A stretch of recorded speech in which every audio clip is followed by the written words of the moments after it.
sebuah garis tipis antara nyata dan tak kasat mata. Disinilah kisah-kisah horor fiksi diceritakan tentang bisikan gelap, bayangan yang mengikuti, dan rahasia yang tak pernah ingin terungkap. Selamat datang di Grimline. Apakah kamu berani melangkah lebih jauh?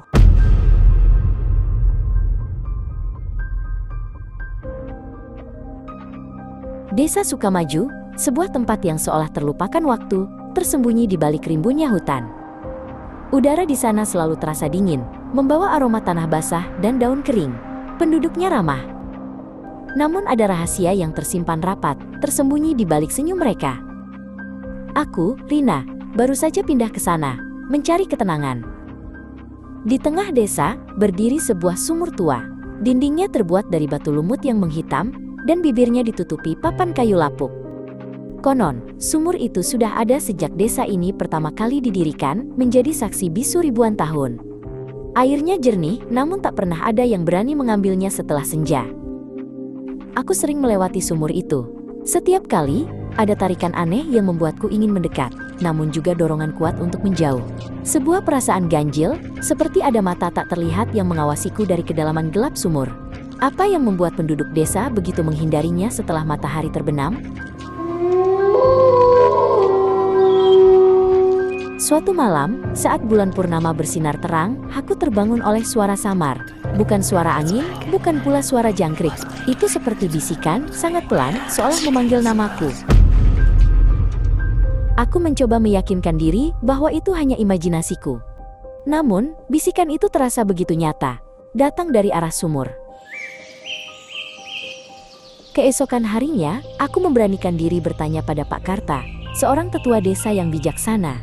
"Pak, kenapa tidak ada yang mendekati sumur itu di malam hari?" Tanyaku, mencoba terdengar santai. Wajah tuanya langsung berubah serius, matanya menatap jauh ke kejauhan. "Sumur itu, Nak Rina," Pak Karta memulai, suaranya rendah dan berat. "Bukan sumur biasa. Dulu, banyak kejadian aneh terjadi di sana. Orang-orang sering mendengar suara-suara aneh, bisikan yang menyesatkan, terutama saat tengah malam. Konon, ada sesuatu yang bersemayam di dalamnya. Beberapa warga desa pernah menghilang tanpa jejak setelah mencoba mendekati sumur di malam hari." Lanjut Pak Karta, matanya menyiratkan kesedihan. "Mereka tertarik oleh bisikan itu, seperti terhipnotis. Kami percaya, sumur itu adalah pintu gerbang antara dunia kita dan dunia lain." Mendengar cerita Pak Karta, bulu kuduku merinding. Rasa takut menyelimutiku, namun di sisi lain, rasa penasaran justru semakin membuncah. Bisikan yang kudengar semalam, apakah itu nyata? Apakah aku juga akan tertarik seperti mereka yang menghilang? Aku juga mendengar cerita dari Bu Siti, tetangga sebelah. Anaknya Budi pernah mendekati sumur saat bermain petak umpet. Dia bilang mendengar seseorang memanggil namanya Rina. "Suara itu terdengar seperti ibunya," kata Bu Siti, suaranya bergetar. Budi demam seminggu setelah itu. Sejak saat itu, tak ada lagi yang berani mendekati sumur setelah matahari terbenam. Sebuah pagar sederhana didirikan, bukan untuk menghalangi, melainkan sebagai pengingat.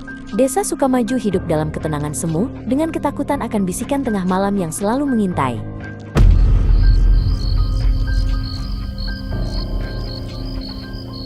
Malam itu, bulan kembali purnama. Bisikan itu datang lagi, lebih jelas, lebih mendesak.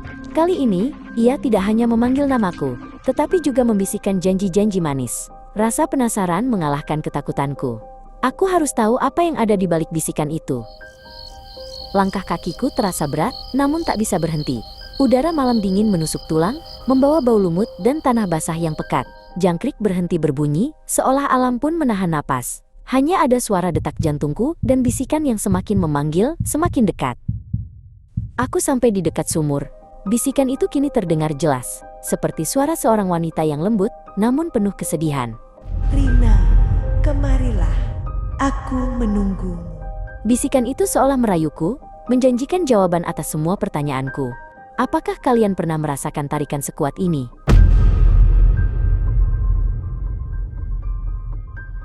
Aku mengintip ke dalam sumur. Kegelapan di dalamnya begitu pekat, seolah menelan semua cahaya. Aku tidak bisa melihat apa-apa, namun aku bisa merasakan sepasang mata yang mengawasiku dari kedalaman, dingin dan tak berkedip. Bisikan itu semakin kuat, seolah datang dari dalam diriku sendiri. Masuklah, Rina. Bergabunglah dengan kami. Bisikan itu kini terdengar lebih menyeramkan. Tidak lagi lembut, melainkan sebuah perintah. Dingin menjalar dari kakiku hingga ke ubun-ubun. Aku ingin lari, namun kakiku terpaku di tanah. Seolah ada kekuatan tak kasat mata yang menahanku. Aku memejamkan mata, mencoba melawan tarikan itu. Suara-suara di kepalaku berteriak, menyuruhku untuk melompat. Aroma anyir tiba-tiba tercium, membuat perutku mual. Ini bukan lagi sekadar bisikan, ini adalah teror yang nyata, mencoba merenggut jiwaku. Dengan sisa tenaga, aku berhasil menarik diriku mundur, menjauh dari bibir sumur. Aku berlari, tak peduli arah, hingga napas tersengal dan kakiku lemas. Bisikan itu masih terngiang, bergema di telingaku, seolah ia telah menanamkan akarnya di dalam benakku. Sejak malam itu, Desa Sukamaju tak lagi sama bagiku. Ketenangan yang dulu kurasakan kini digantikan oleh kecemasan. Setiap malam, aku tidur dengan gelisah, menunggu bisikan itu datang lagi. Apakah kalian pikir aku aman di sini? Sumur tua itu masih berdiri di tengah desa, diam dan misterius. Papan kayu lapuknya seolah menyembunyikan rahasia yang tak akan pernah terungkap sepenuhnya. Bisikan tengah malam itu, apakah ia hanya hantu masa lalu, ataukah ia masih menunggu korban berikutnya?